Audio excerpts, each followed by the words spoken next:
Вот это моя кровать, вот здесь я сплю. Tatiana Bulkina had her first good sleep in a month in this Lviv shelter, on the floor but warm and safe. She escaped her bombed and blackened city, Mariupol, on Friday, after 3 harrowing weeks trapped in her basement, nearly out of water and food. But she did get out, still tormented by the siege. Ужасное пекло, ужасное пекло. A horrible hell. While I was going out to find water, I saw a young man, his face burned out, leaving only his skull and his eyes. Голова, череп весь. Tiana, do you still see those images even though you're safe here?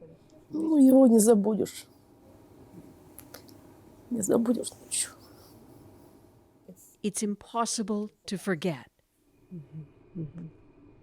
So you're worried about those you left behind?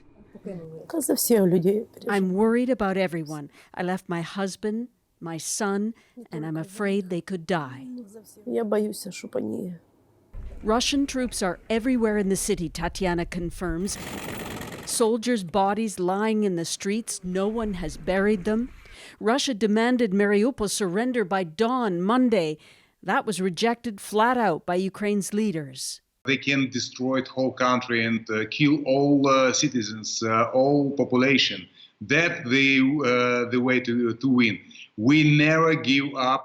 But Russia's intent on squeezing the strategic port city, most humanitarian aid can't get in, and getting out is dangerous. Ukraine accused Russia of shelling buses of evacuees again Monday, sending 3 children to hospital.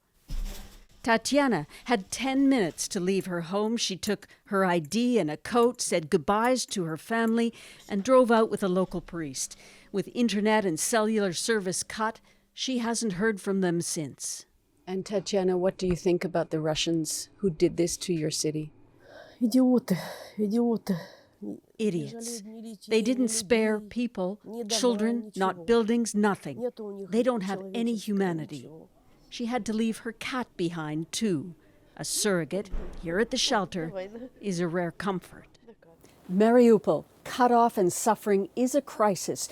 2,300 people have already died, and that number could be higher, according to local officials. The picture still clouded by bombardment and fears that the city could fall. Susan Ormiston, CBC News, Lviv.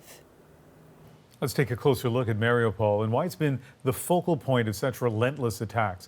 It's in the southeast of Ukraine, on the Sea of Azov, between Crimea and the Russian-controlled areas of the Donbass region. And for some analysis, let's bring in Walter Dorn, an expert in military strategy with the Royal Military College of Canada. And Walter, what is Russia's military strategy in going after Mariupol? Mariupol is such a strategically important city.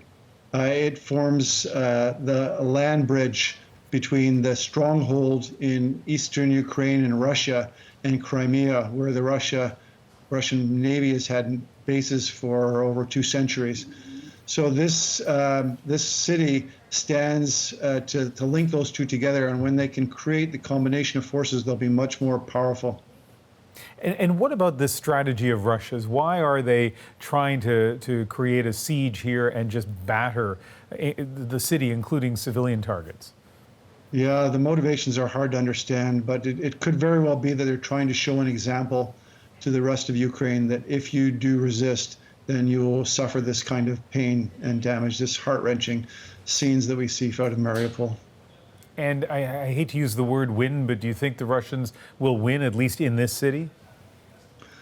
I think they'll overtake the city and there'll be street-to-street fighting, and eventually they'll get control of it unless there's some peace agreement or ceasefire before then.